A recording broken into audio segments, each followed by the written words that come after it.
تو عبداللہ اپنی فیملی کے ساتھ بیٹھا ہے اور وہ اپنی بیوی سے بات کر رہا ہے، اور وہ کہتا ہے کہ ہم نے کتنے مشکل وقت ساتھ ساتھ دیکھے تھے، خدا کا پیغام اس کے بندوں تک پہنچانے کے لیے میں نے اپنی زندگی لگا دی، اپنا کیریئر، اپنی جوانی، اپنا ہر سانس اسی کام کے لیے وقف کر دیا، مگر دیکھو میں نے یہ جو سودا کیا تھا اس میں کوئی خسارہ نہیں ہوا۔ میں تم سے دنیا میں کہا کرتا تھا نا کہ جو خدا کے ساتھ سودا کرتا ہے وہ کبھی گھاٹا نہیں اٹھاتا۔ دیکھو ہم ہر خسارے سے بچ گئے، کتنی شاندار کامیابی ہمیں نصیب ہوئی، ہم جیت گئے۔ اب زندگی ہے، موت ختم، اب جوانی ہے، بڑھاپا ختم، اب صحت ہے، بیماری ختم، اب امیری ہے اور غریبی ختم، اب ہمیشہ رہنے والی خوشیاں ہیں اور سارے دکھ ختم۔ مجھے تو اب کوئی دکھ یاد بھی نہیں رہا۔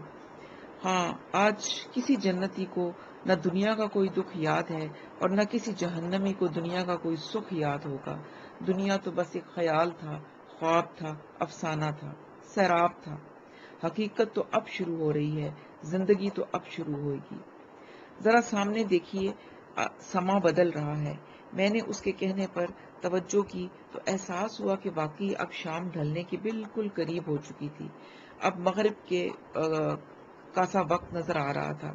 مجھے احساس ہوا کہ یہ تبدیلی کسی اہم بات کا پیش خیمہ ہے۔ پیچھے سے آواز آئی، ہاں تم ٹھیک سمجھے ہو۔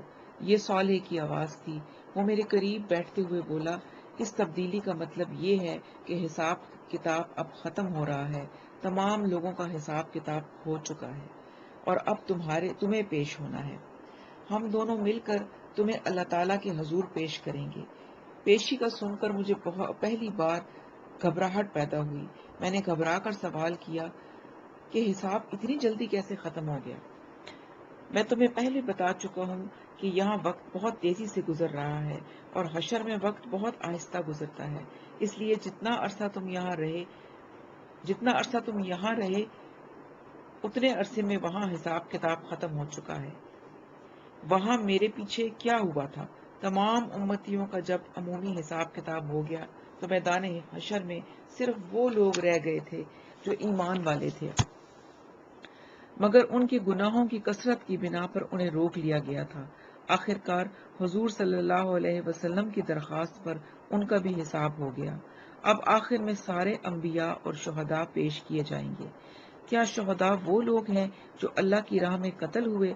میری بیوی نے صالح سے پوچھا۔ نہیں، یہ وہ شہداء نہیں ہیں، وہ بھی بڑے اعلیٰ اجر کے حقدار ہوئے ہیں، مگر یہ شہداء حق کی گواہی دینے والے لوگ ہیں، یعنی انہوں نے انسانیت پر اللہ کے دین کی گواہی کے لیے اپنی زندگی وقف کر دی تھی۔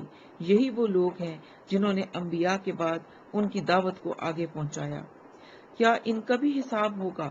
میں نے سوال کیا، کیونکہ مجھ پر حساب کے تصور سے گھبراہٹ طاری ہو رہی تھی۔ نہیں، بس بارگاہ الہی میں ان کی پیشی ہوگی اور ان کی نجات کا اعلان ہوگا۔ لیکن اللہ تعالیٰ رب العالمین ہیں اور مالک کل ہیں، وہ جب چاہیں جس کا چاہیں حساب کر بھی سکتے ہیں، کوئی بھی ان کو روک نہیں سکتا۔ میرے منہ سے نکلا، رب اغفر وارحم۔ میں خدا کے اختیار کا بیان کر رہا ہوں، یہ نہیں کہہ رہا کہ اللہ تعالیٰ یہ کریں گے۔ دراصل اب جنت اور جہنم میں داخلے کا وقت آ رہا ہے، چنانچہ اب اہل جنت اور اہل جہنم سب کو میدان حشر میں جمع کر دیا جائے گا۔ ان سب کے سامنے انبیاء اور شہداء کی کامیابی کا اعلان کیا جائے گا۔ پھر گروہ در گروہ نیک اور بد لوگوں کو جنت اور جہنم میں بھیجا جائے گا، جس کے بعد ختم نہ ہونے والی زندگی شروع ہو جائے گی۔ میں دیگر شہداء اور انبیاء کے ساتھ ایک دفعہ پھر اعراف کے بلندی پر کھڑا تھا۔ اس بلند مقام سے میدان حشر بالکل صاف نظر آ رہا تھا۔ تا حد نظر وسیع میدان میں لوگوں کے دو گروہ جمع ہو چکے تھے۔ میدان کی دائیں ہاتھ پر تا حد نظر لوگوں کی صف در صف بنی ہوئی تھی۔ یہ اہل جنت تھے۔ ان کے چہرے روشن تھے، آنکھیں چمک رہی تھیں اور لبوں پر مسکراہٹ تھی۔ ان کے لباس بہترین تھے، ان کے دل خوشی سے سرشار تھے اور روحیں شکر گزاری کے احساس میں ڈوبی ہوئی تھیں۔ یہ دائیں ہاتھ والے تھے، ان دائیں ہاتھ والوں کی خوش بختی کا کیا کہنا۔ میدان کی بائیں طرف لوگ ایک ہجوم کی شکل میں گھٹنوں کے بل بیٹھے ہوئے تھے، ان کے ہاتھ پیچھے کر کے باندھے گئے تھے اور جہنم کا نظارہ ان کے سامنے تھا۔ یہ اہل جہنم تھے جن کے لیے ابدی خسارے کا فیصلہ سنایا جا چکا تھا۔ وہ منتظر تھے کہ کب وہ اپنے فیصلہ کن انجام سے دوچار ہوتے ہیں۔ ان کے چہرے اترے ہوئے، آنکھیں بجھی ہوئی، پیشانی عرق آلود اور گردنیں جھکی ہوئی تھی۔ ان کی رنگت سیاہ پڑ چکی تھی، جسم پر گرد و غبار تھا۔ یہ بائیں ہاتھ والے تھے، ان بائیں ہاتھ والوں کی بدبختی کا کیا کہنا۔ سامنے عرش الہی تھا، اس کے جلال اور جمال کا کیا کہنا۔ عرش کے اطراف صف در صف فرشتے کھڑے ہوئے تھے۔ ان کے بیچ میں عرش سے متصل 8 انتہائی غیر معمولی فرشتے کھڑے ہوئے تھے۔ یہ حاملین عرش تھے۔ فرشتوں کی زبان پر حمد اور تسبیح کے الفاظ جاری تھے، جبکہ عرش کے پیچھے قدر بلندی پر جنت اور جہنم دونوں کا نظارہ واضح طور پر نظر آ رہا تھا۔ دائیں طرف جنت تھی، جس سے اٹھنے والی خوشبوؤں نے حشر کے دائیں حصے کو مہکا رکھا تھا، اور وہاں سے بلند ہونے والے نغموں نے دلوں کی تاروں کو چھیڑ دیا تھا۔ جنت کی بستی کی حسین ترین مرغزار، سبزہ زار باغیچے، محل، نہریں، خدام واضح طور پر نظر آ رہی تھی۔ اس جنت کا منظر ہر شخص کی نگاہوں کو للچا رہا تھا۔ اہل جنت اپنی خوش نصیبی پر رشک کرتے، اس جنت کی آرزو دل میں لیے ایک دوسرے کے ساتھ خوشگپیاں کر رہے تھے۔ دوسری طرف جہنم کا انتہائی بھیانک منظر تھا۔ عرش کے بائیں طرف یہ منظر نظر آ رہا تھا۔ آگ کے شعلے سانپ کی زبان کی طرح بار بار لپک رہے تھے۔ جہنم میں دیے جانے والے مختلف قسم کے عذابوں کا نظارہ دلوں کو دہلا رہا تھا۔ بدبو، غلاظت، آگ، زہریلے حشرات الارض، وحشی جانور، کڑوے کسیلے پھل، کانٹے دار جھاڑ جھنکار، پیپ اور لہو کا کھانا، کھولتا ہوا پانی، ابلتے ہوئے تیل کی تلچھٹ، ان جیسے ان گنت عذاب، اور سب سے بڑھ کر انتہائی بدہیبت اور خوفناک فرشتے جو ہاتھوں میں کوڑے، زنجیریں، توق اور ہتھوڑے لے کر اہل جہنم کا استقبال کرنے کے لیے موجود تھے۔ استغفر اللہ، اللہم اجرنا من النار۔ اہل جہنم کی بدحالی پہلے ہی کچھ کم نہ تھی کہ اب جہنم کو انہوں نے آنکھوں سے دیکھ لیا تھا۔ اس منظر نے ان کی ہمت کو آخری درجے میں توڑ ڈالا تھا۔ وہ وحشت زدہ نظروں سے یہ منظر دیکھ رہے تھے۔ ان میں سے ہر شخص کی سب سے بڑی خواہش یہ تھی کہ کسی طرح ان کو ان کی موت کا فیصلہ سنا دیا جائے، مگر افسوس کہ جہنم میں ہر عذاب تھا سوائے موت کے، کیونکہ اہل جہنم کے لیے موت سب سے بڑی راحت تھی، لیکن جہنم مقام عذاب تھا، مقام راحت نہیں تھی۔ اہل جنت اور اہل جہنم کے بیچ میں ایک شفاف پردہ تھا، جس سے دونوں ایک دوسرے کو دیکھ سکتے تھے اور گفتگو کر سکتے تھے، مگر اس پردے کو عبور نہیں کر سکتے تھے۔ اہل جنت اہل جہنم سے پوچھتے کہ ہم نے تو اپنے رب کے وعدے کو سچ پایا جو اس نے ہم سے کیا تھا، کیا تم نے بھی جہنم کے سارے وعدے سچ پائے جو اللہ تعالیٰ نے تم سے کیے تھے؟ ان اہل جہنم کے پاس جواب میں اعترافاً گردن جھکا دینے اور ہاں کہنے کے علاوہ کوئی اور چارہ نہیں تھا۔ وہ بھوک اور پیاس سے بلک رہے تھے، اس لیے برابر میں اہل جنت کے سامنے میوے، گوشت کی رکابیاں گردش کرتے اور انہیں جام نوش کرتے دیکھتے تو کہتے کہ یہ پانی اور یہ دیگر غذائیں جو اللہ نے تمہیں دی ہیں، کچھ ہمیں بھی کھانے کے لیے دے دو۔ جواب ملتا کہ یہ اللہ نے اہل جہنم پر حرام کر رکھی ہیں۔ ہم اوپر کھڑے یہ سب کچھ دیکھ رہے تھے اور سن رہے تھے، اگرچہ ہمارے فیصلے کا اعلان ایک رسمی سی بات تھی، مگر نہ جانے کیوں میرا دل ڈر رہا تھا۔ میں اللہ تعالیٰ سے اس کی رحمت اور درگزر کا سوال کر رہا تھا۔ میں دعا کر رہا تھا کہ پروردگار ہمیں اہل جہنم کا ساتھی نہ بنانا بلکہ اہل جنت میں داخل فرمانا۔ یہی دعا دوسرے لوگ بھی کر رہے تھے۔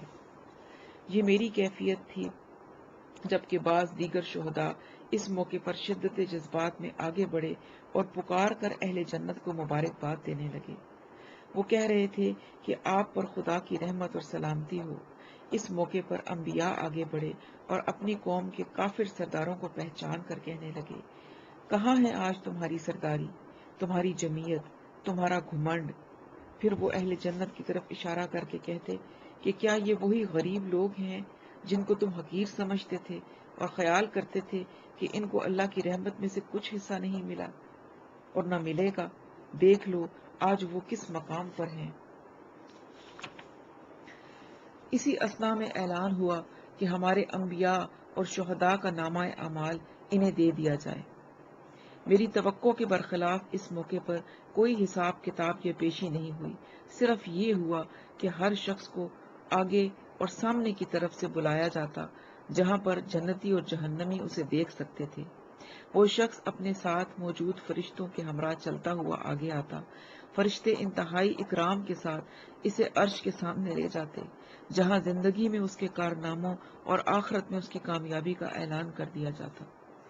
جس وقت کوئی شخص پیش ہوتا اس کے سامنے کے سارے حالات، اس کے مخاطبین کی تفصیلات، لوگوں کا رد عمل اور اس کی کوشش اور جدوجہد، ہر چیز کو تفصیل سے بیان کیا جاتا۔ سامعین یہ سب سنتے اور اسے داد دیتے۔ آخر میں جب اس کی کامیابی اور سرفرازی کا اعلان ہوتا تو مرحبا اور ماشاء اللہ کے نعرے فضا میں گونج اٹھتے، اور جب وہ خوشی خوشی واپس آتا تو اس کے اہل و عیال اور دوست احباب اس کو مبارک پیش کرتے اور اپنی خوشی کا اظہار کرتے۔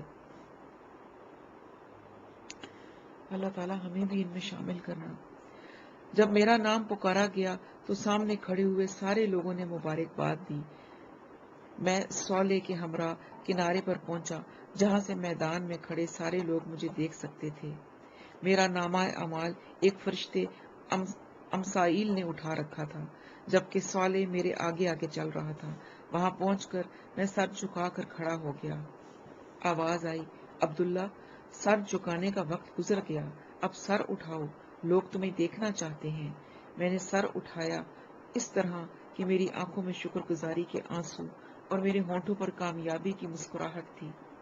صالح نے بارگاہ الہی سے اذن پا کر میری داستان حیات کی تفصیلات بیان کرنا شروع کی۔ میں نے میدان کی طرف نظر دوڑا کر دیکھا تو میرے خاندان والے، میرے دوست احباب، میرا ساتھ دینے والے بندگان خدا، میری دعوت پر لبیک کہنے والے اہل ایمان، توحید اور آخرت کی منادی کو سن کر توبہ کرنے والے مسلمان مرد اور عورت سب مجھے دیکھ کر ہاتھ ہلا رہے تھے۔ میں نے بھی جواب میں ہاتھ ہلایا۔ میں نے جائزہ لینے کے لیے نظر میدان کی بائیں طرف پھیری۔ یہاں ایک دوسرا ہی منظر تھا، شرمندگی، رسوائی، پچھتاوے، اندیشے، ذلت، پریشانی اور مایوسی، اذیت اور مصیبت، حسرت جو کہ نہ ختم ہونے والی سیاہ رات تھی جو اہل جہنم کے حال پر چھائی ہوئی تھی۔ اگر آسمان میں گویائی کی طاقت ہوتی تو وہ آخرت میں ناکام ہونے والوں کی بدبختی پر مرثیہ کہتا۔ اگر زمین میں بیان کی قوت ہوتی تو وہ اہل جہنم کے حال پر نوحہ پڑتی۔ اگر الفاظ کی زبان ہوتی تو وہ پکار اٹھتے کہ وہ الٹے ہاتھ والوں کی بدبختی کے اظہار سے خود کو عاجز پاتے ہیں۔ استغفر اللہ۔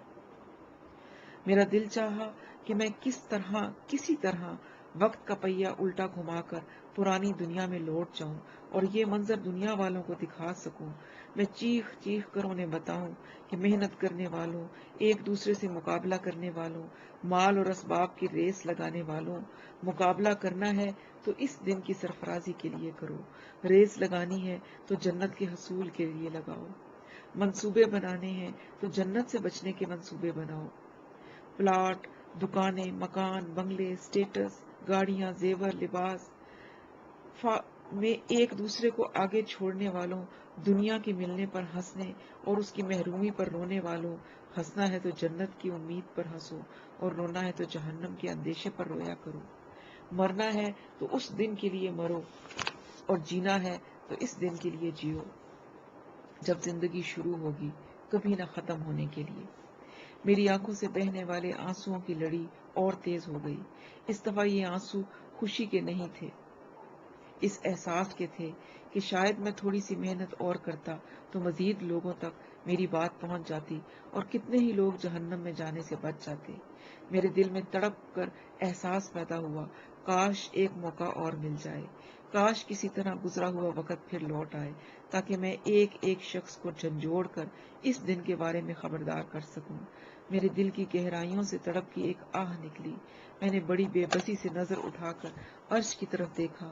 وہاں ہمیشہ کی طرح رخ انور پر جلال کا پردہ تھا۔ حسن بے پرواہ کی ادائے بے نیازی تھی اور جمال اور کمال کی ردا شان ذوالجلال کے شانہ اقدس پر موجود تھی۔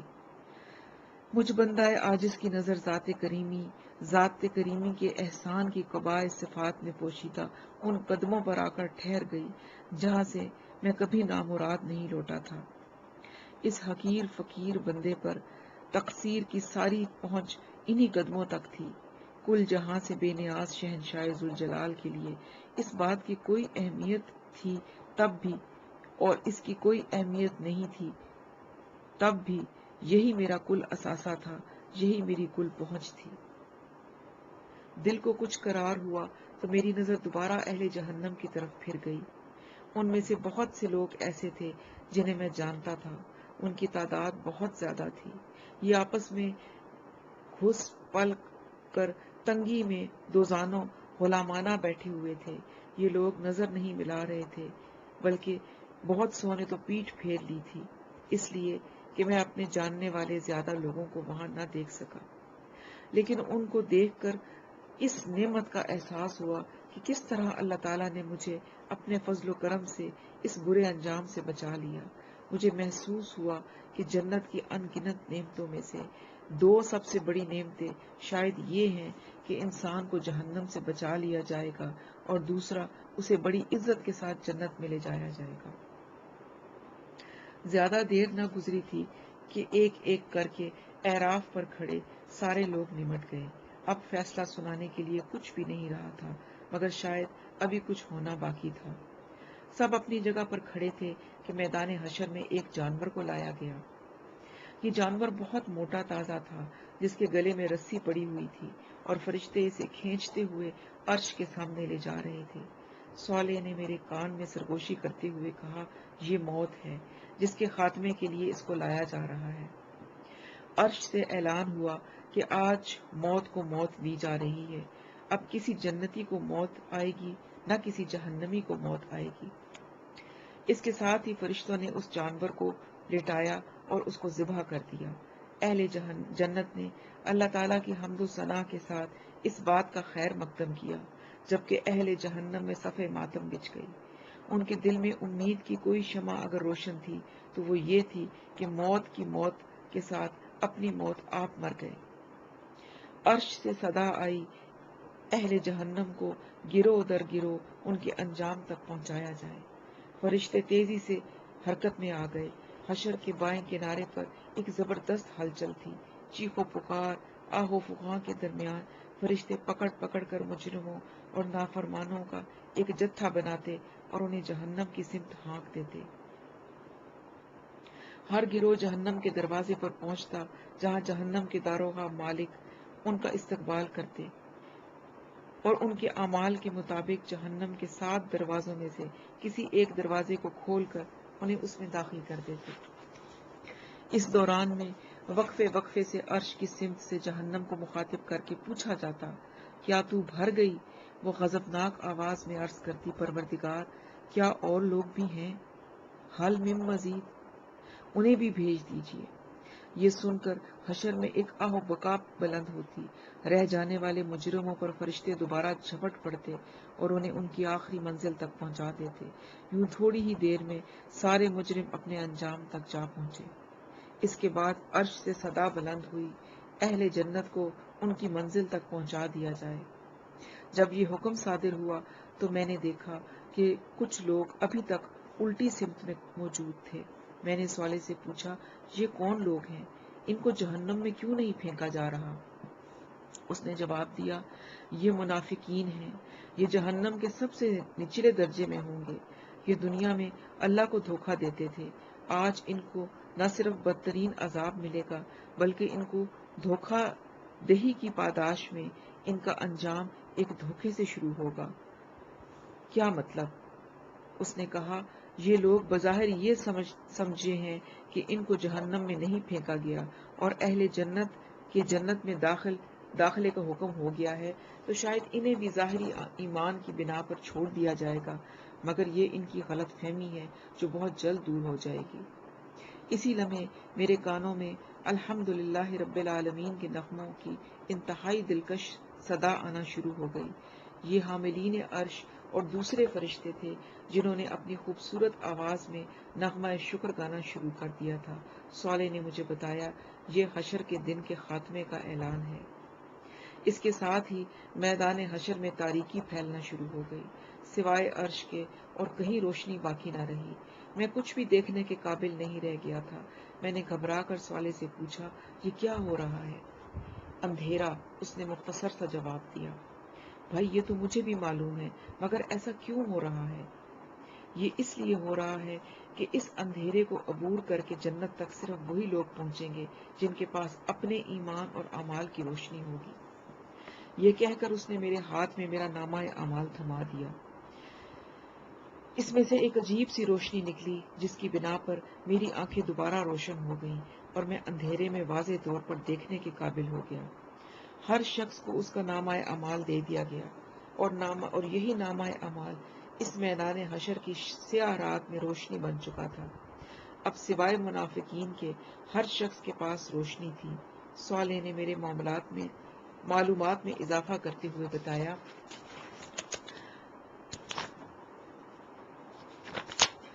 اب کیا ہوگا؟ میں نے دریافت کیا۔ اب یہاں سے ہم لوگ نیچے جائیں گے۔ تمام امتی اپنے انبیاء کی قیادت میں جنت کی طرف روانہ ہوں گے۔ جنت کا راستہ کس طرف ہے؟ میں نے سوال کیا۔ عرش کے بالکل قریب ہے۔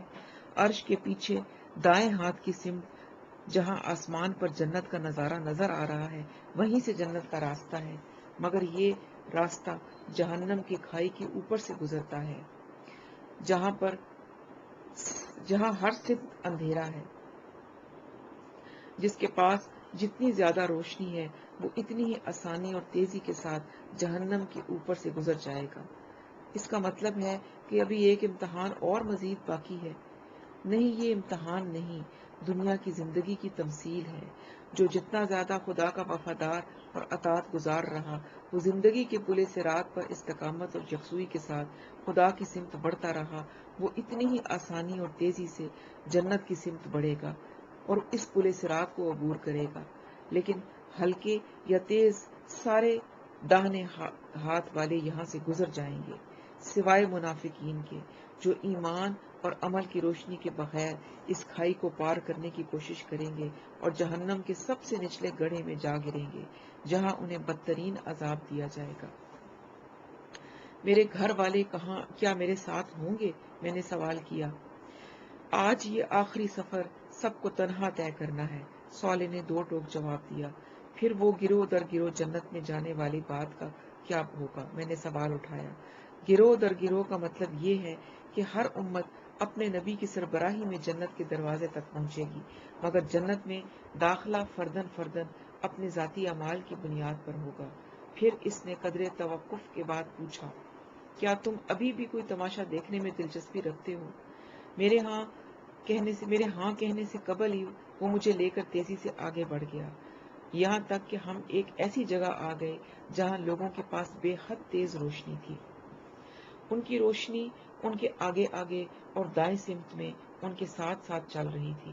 وہ بلند آواز سے کہہ رہے تھے، اے ہمارے رب، ہمارے نور کو پورا رکھنا اور ہمیں معاف کر دینا، تو ہر چیز پر قادر ہے۔ ربنا اتمم لنا نورنا واغفر لنا انک علی کل شیء قدیر۔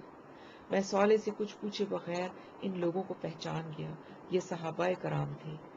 ان سب سے آگے رسول اللہ صلی اللہ علیہ وسلم تھے جن کی ذات سراپا نور بنی ہوئی تھی۔ میں ان لوگوں کی پیروی میں انہی کے الفاظ دہرانے لگا۔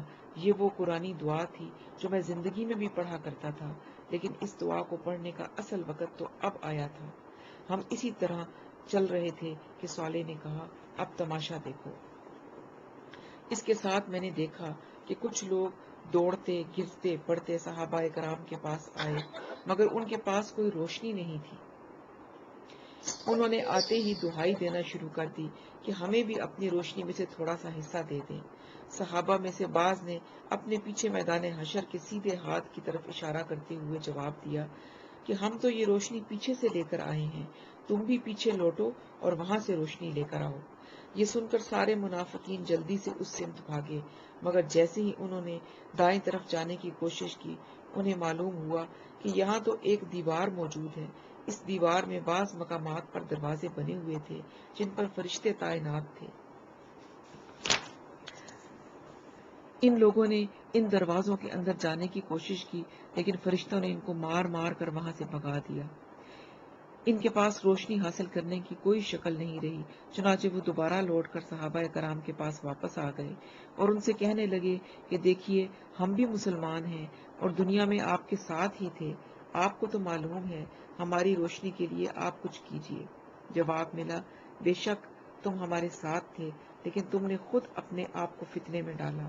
تم اس دن کے بارے میں شک میں رہے اور تمہارا اصل مقصود دنیا کی زندگی ہی تھی۔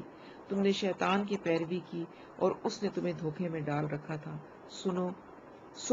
سو نہ آج تم کچھ دے دلا کر چھوٹ سکتے ہو اور نہ ہی کوئی کافر۔ یہ سن کر منافقین کو یقین ہو گیا کہ ان کا انجام بھی کفار سے مختلف نہ ہوگا۔ پیچھے جانے میں انہیں نقصان محسوس ہوا، چنانچہ انہوں نے اندھیرے ہی میں راستہ پار کرنے کی کوشش کی اور پل پر چل پڑے، مگر روشنی کے بغیر ان کی کوشش کا نتیجہ جہنم کی کھائی نکلی۔ چنانچہ ایک ایک کر کے سارے منافقین چیختے چلاتے ہوئے جہنم میں جا گرے، جہاں نیچے عذاب کے فرشتے ان کے منتظر تھے۔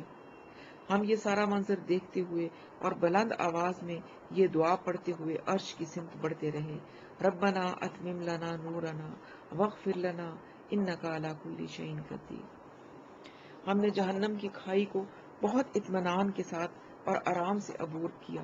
اسے عبور کر کے ہم نے پیچھے دیکھا تو دور دور تک روشنیوں کا ایک قافلہ تھا جو بلند آواز سے یہی دعا پڑھتے ہوئے ہمارے پیچھے چلا آ رہا تھا۔ جس کی روشنی جتنی زیادہ تیز تھی وہ اتنی ہی آسانی کے ساتھ اس کھائی کو عبور کر رہا تھا۔ سامنے افق پر گویا دروازے سے بنے ہوئے تھے جن سے جنت کا منظر صاف نظر آ رہا تھا۔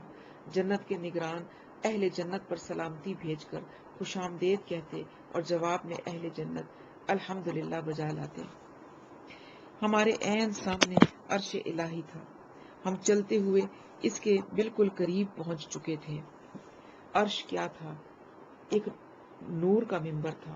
یہ روشنی اور نور کا ایک سیلاب تھا جس کی حقیقت کو الفاظ میں بیان کرنا ممکن نہ تھا۔ یہاں پہنچ کر ہماری اپنی روشنی عرش کی روشنی کے سامنے بے نور ہو گئی۔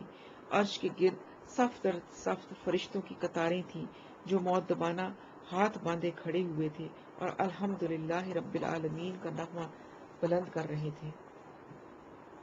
ہم بالکل قریب پہنچے تو میں نے دیکھا کہ فرشتوں نے اپنے بیچ سے کچھ جگہ چھوڑ رکھی تھی جس سے گزر کر لوگ قطار در قطار عرش کے نیچے داخل ہو رہے تھے۔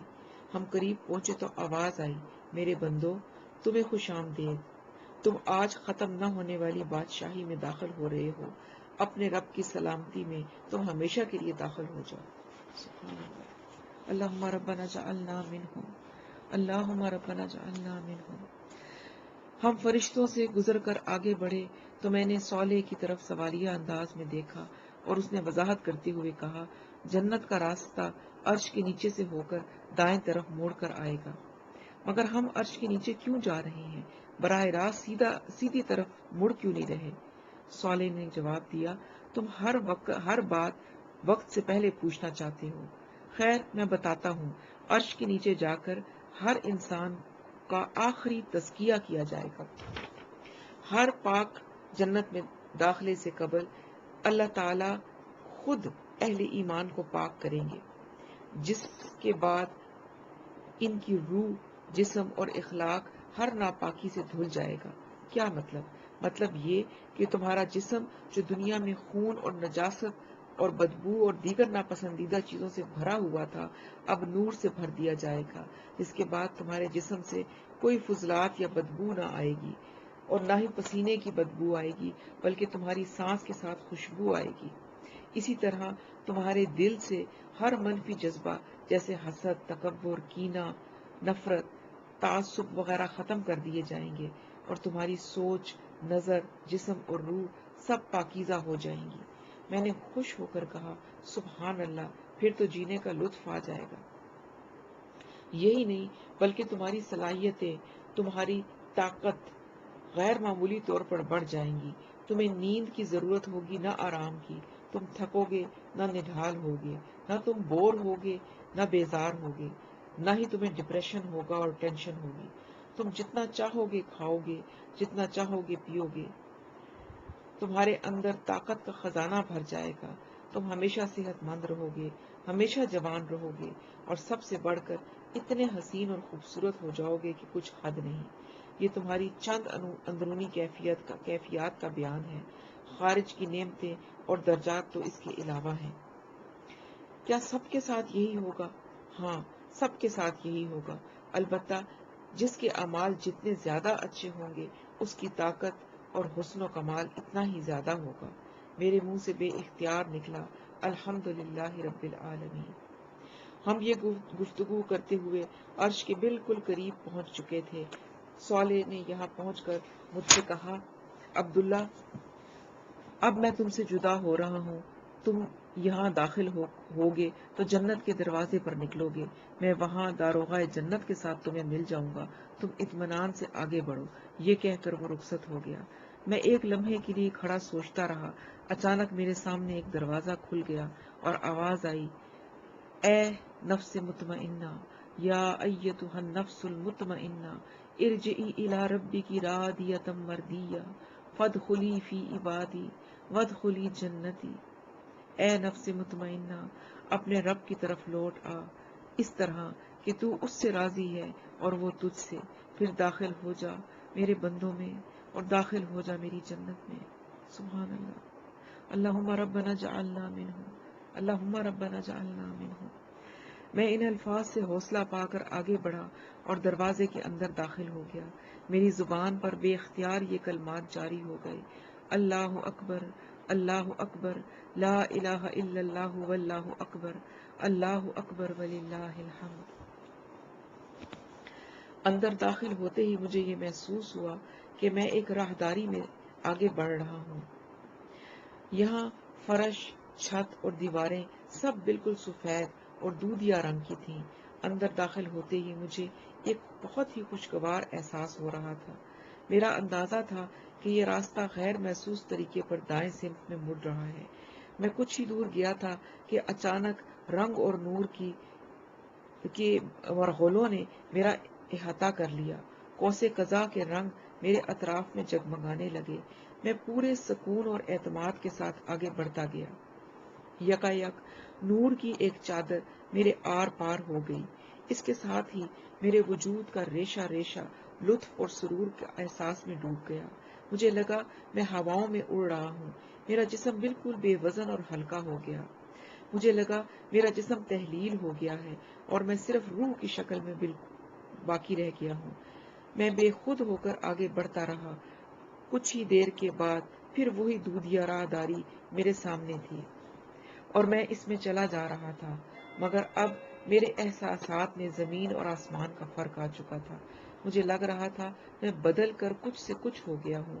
قوت، طاقت، سکون، اطمینان، اعتماد اور ایک ناقابل بیان کیفیت تھی جس میں چلا جا رہا تھا کہ اچانک مجھے ٹھہرنا پڑا۔ میرے سامنے ایک ایسا مقام تھا جہاں سے 8 راستے نکل رہے تھے۔ ہر راستے پر یہ دشت تھا کہ یہ راستہ جنت کے کسی دروازے پر نکلے گا۔ میں یہ پڑھنے کی کوشش کر رہا تھا کہ کیا لکھا ہے کہ ایک آواز آئی، شہداء کے دروازے سے اندر چلے جاؤ۔ میں نے غور کیا تو دائیں طرف پہلا دروازہ انبیاء کا تھا اور اس کے برابر میں دوسرا دروازہ صدیقین اور پھر شہداء کا دروازہ تھا۔ میں اسی میں داخل ہو گیا۔ یہ بھی ایک راہداری تھی جو ایک دروازے پر ختم ہو رہی تھی۔ میں اس دروازے سے باہر آ گیا۔ اس سے پہلے کہ میں باہر نکل کر کسی چیز کا جائزہ لیتا، میں نے اپنے سامنے صالح کو موجود پایا۔ اس کے ساتھ ایک فرشتہ اور کھڑا تھا۔ صالح کی بجائے اس فرشتے نے آگے بڑھ کر میرا استقبال کیا اور کہا، السلام علیکم، ہمیشہ باقی رہنے والی جنت کی اس بستی میں آپ کو خوش آمدید۔ صالح نے مجھے اپنا نامہ اعمال دیا جس میں آپ کا نام عبداللہ بیان ہوا ہے، مگر اس کے ساتھ اعزازات اتنے لکھے ہوئے تھے کہ سمجھ نہیں آ رہا کہ آپ کو کیا کہہ کر مخاطب کروں۔ صالح نے مداخلت کرتے ہوئے کہا، اس وقت تو ان کو سردار عبداللہ کہہ کر کلام کرو، کیونکہ مجھے اللہ تعالیٰ نے ان کی موت کے وقت یہ کہہ کر ان کا استقبال کرنے کے لیے بھیجا تھا کہ میرا بندہ عبداللہ سردار ہے، اسے لے کر میرے پاس آؤ۔ ٹھیک ہے سردار عبداللہ، ختم نہ ہونے والی بادشاہی میں آنا آپ کو مبارک ہو۔ اور یہ کہتے ہوئے وہ مجھ سے ملنے لگا۔ اس کے بعد جو تھوڑا سا رہ گیا ہے وہ انشاءاللہ ہم کل اس کو ختم کریں گے اپنے تکمیل